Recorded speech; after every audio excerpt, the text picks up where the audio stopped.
So, I look back on, in my new book, I talk about the history of the U.S. bioweapons program. And from the beginning, the CIA was running the bioweapons program. Why?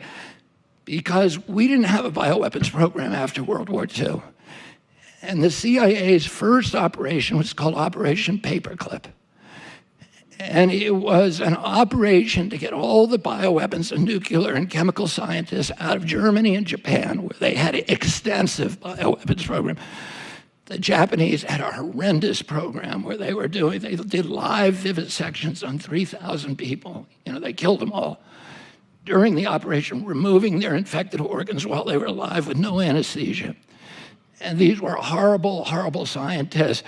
The CIA elevated them, brought them over to Fort Detrick, downloaded them, and made them the heads of hospital systems and pharmaceutical companies in Japan, and continued to work with them. And they brought all the German scientists over here. And then they did all these experiments unwittingly on the American public. They sprayed toxins in National Airport. They sprayed them in the Pentagon air conditioning system. They put poison water in NIH. They put light bulbs filled with bacteria that they broke on the grates and contaminated the New York City subway system. Some of those microbes still in the subway today. They did aerial dosing, and from ships of about 60 million Americans. They dosed San Francisco, Los Angeles, New York, Virginia, Norfolk, Virginia.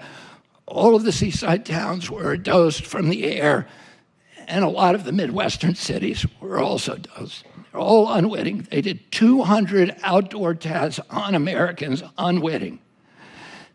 And they developed bioweapons that by 1969 had a nuclear equivalent. They could kill people at 29 cents per death, according to a CIA study, which they're bragging about. And then in '69, President Nixon shocks the world by going to Fort Detrick and ending the U.S. bioweapons program.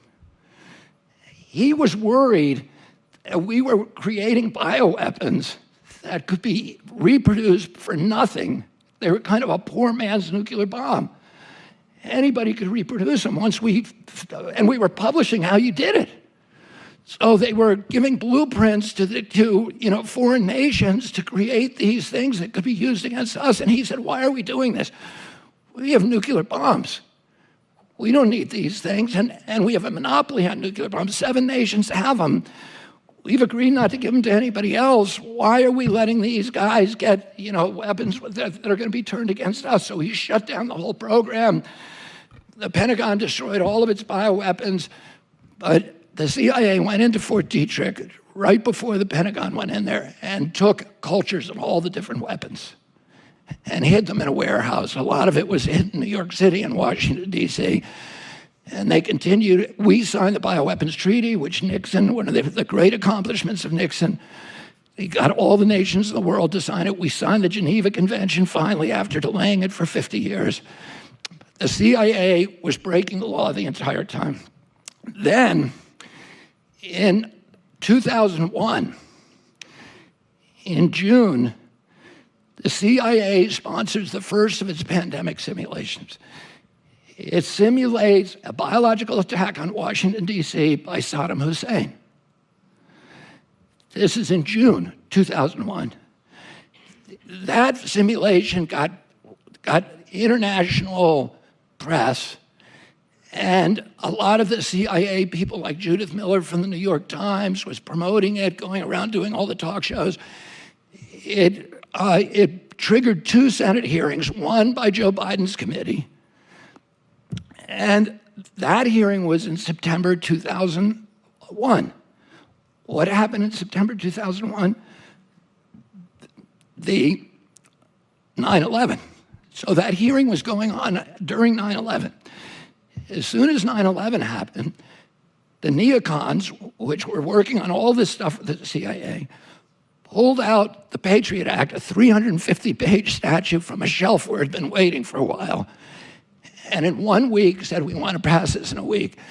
There's only one member of Congress who read it, which was Dennis Kucinich, and he went crazy and said, you have no idea this is the end of American democracy if you do this. It allows the CIA to spy on Americans.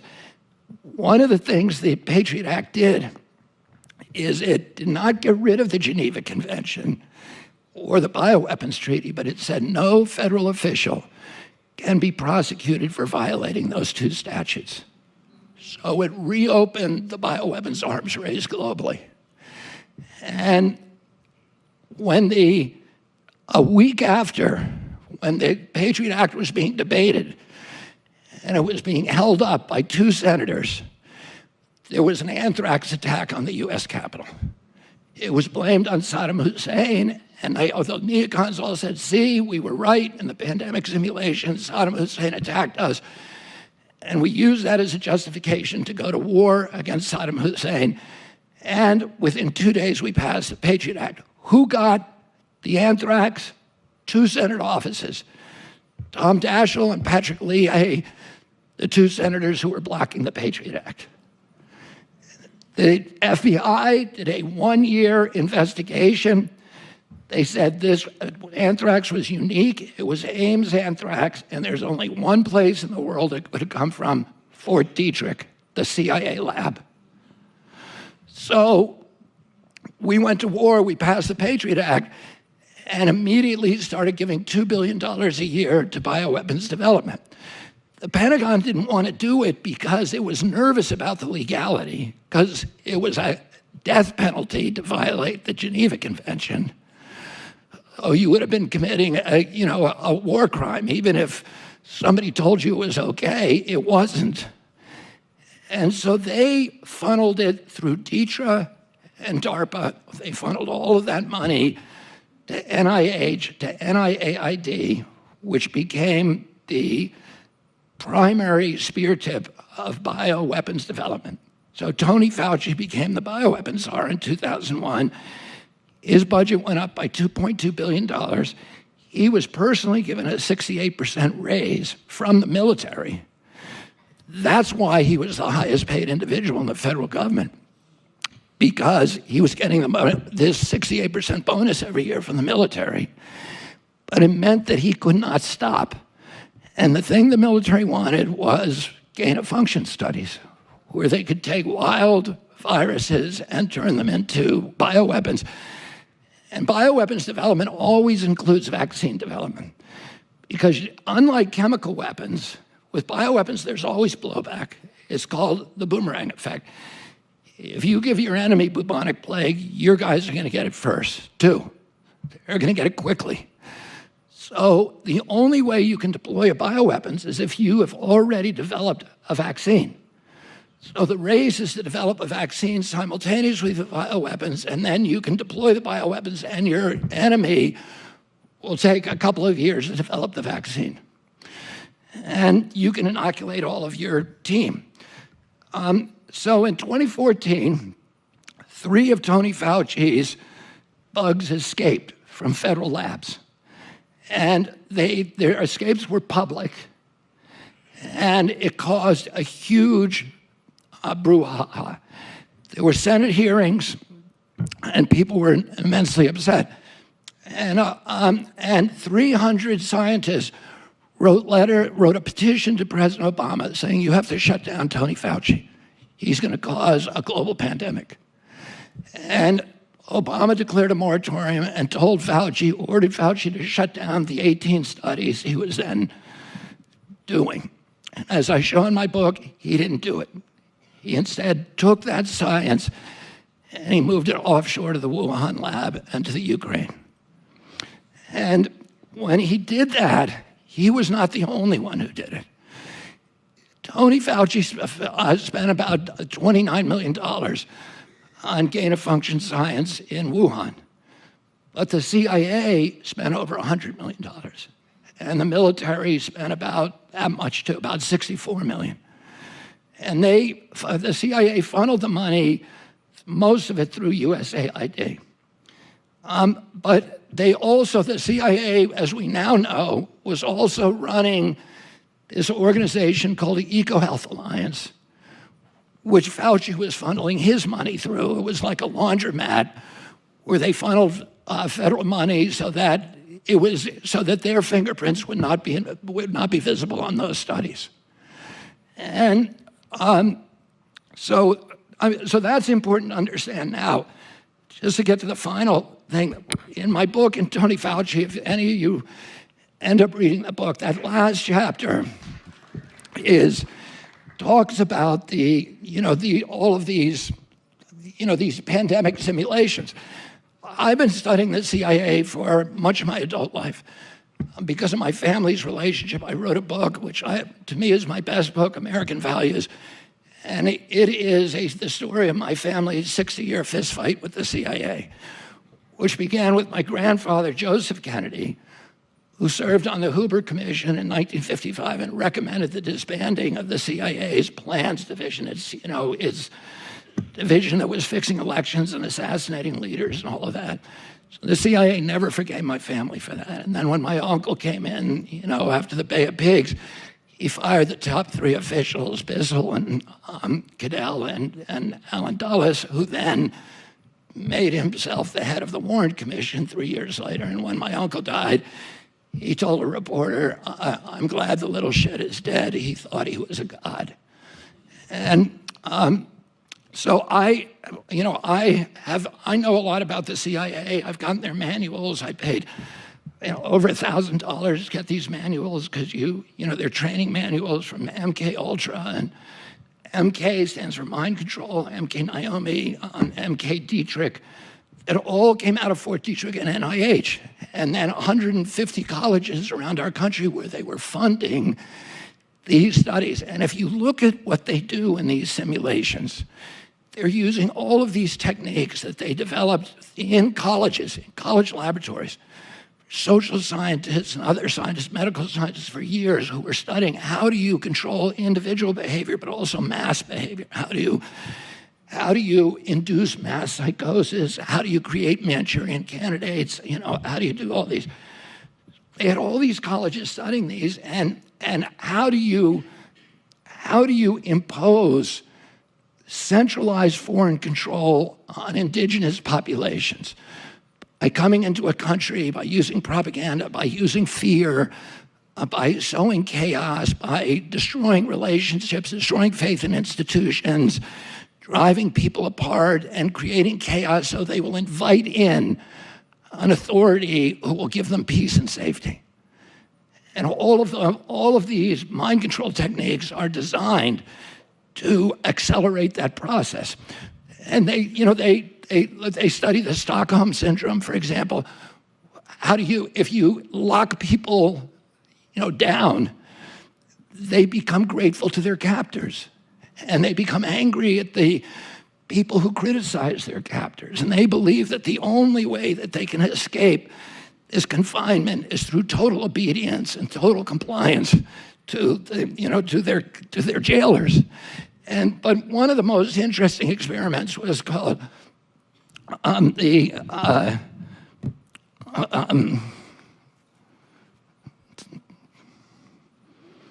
anyway, I'll think of it. It was Milgram. And there was associate scientist at Yale, a sociologist called Stanley Milgram, who was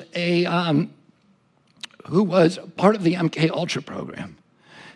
And he conducted this experiment where he recruited subjects from every walk of American life. There were students, there were professors, there were business people, there were blacks, whites, everybody from the New Haven area. And he would put the subject in a chair at a table where there was a dial in front of them that they could administer an electric shock to a person who was tied in the chair in the next room, who they told was tied in a chair, but he was actually a Confederate of Milgram's. He was an actor. And when they turned this dial up and administered the supposed electric shock, they could hear the man in the other room screaming, shouting, begging, struggling, pleading with them, crying. And most of the people who were participating in this experiment begged to stop. A lot of them were crying and telling the doctor was standing behind them saying, turn it up, turn it down, turn it higher, turn it down, turn it even higher, turn it down. And 67% of them turned it up to 250 volts where it was marked potentially fatal. 67%, and you can go on Wikipedia and look this up. The Milgram experiment. But 33% of the people got up and walked out. And what Milgram said, that if you, for 67% of the people, if you have an authority figure that has some imprimatur of legitimacy, like a doctor's title, that 67% of people will take his orders, even if it means violating their most sacred values. They'll go against everything they believe in. And to me, it occurred to me many times during that 2020 that we were all involved in this huge Milgram experiment, and that Anthony Fauci was, Dr. Milgram, telling us you can violate the Constitution, you can censor speech, you can close churches, you can shut businesses, you can ban jury trials, and you can, tell people what they can and can't do, and you can gaslight them and marginalize them and vilify them, and no cruelty is too great for somebody who disobeys. And what I would say to you is that 33% of the people walked out, and the people in this room are the 33% who wouldn't be told what to do. And what our job is now is to fight for the 67% till they wake up and till they're able to fight for themselves, to restore the freedoms that all of us believe in. And I'll leave you with 3 thoughts. One is that any power that government takes from the people, it will never return voluntarily. Number 2 rule, every power that government takes, it will ultimately abuse to the maximum extent possible. And number 3, nobody ever complied their way out of totalitarianism. The only thing we can do is resist. Thank you all very much. I just saw this from Wall Street Silver, and it's got 4.7 million views. So let's just start there. It says his days are numbered, referencing me. They will make it look like an accident. He is likely correct. The CIA does this, and it is used for blackmailing their assets in high places to keep them in line. Hollywood actor Jim Caviezel says CIA operates world's biggest pedophile ring. Well, let me explain something to all of you in the world that think that I'm a little girl and I'm afraid of you. I'm not scared in the least bit. God brought me into Hollywood to become an actor. He asked me to do that. He was my intel officer, the greatest God, the only God. And he loved me enough to give me a purpose in my life because I was the lowest of the low at that time. And I would gladly trade my life to save these little ones because the screaming that I heard was so horrific. I can't sleep at night. At 3 in the morning, for whatever reason, I can hear it. It is the fastest growing international crime network that the world has ever seen. It has already passed the illegal arms trade, and soon it's going to pass the drug trade. Because you can sell a bag of cocaine one time to a child 5 to 10 times a day. God's children are not for sale. How long have you been doing this? 12 years now. How many pedophiles you got? 288. How many kids you found? Timoteo, tú rescatas niños, ¿verdad? ¿Puedes ayudarme a encontrar a mi hermana? Te lo prometo. For Homeland Security, you know we can't go off rescuing Honduran kids in Colombia. Which means she'll disappear for good. Imagine walking into a room right now, seeing an empty bed. What we do? You quit your job and you go and rescue those kids. So at this moment, she could be a block down the road, or she could be at Moscow, Bangkok, LA. She's a major operator. It's all rebel territory. No one goes in. Not the army, not the police, not us. What if this was your daughter? There's no Marine unit coming. You're on your own. This job tears you to pieces. And this is my one chance to put those pieces back together. When God tells you what to do,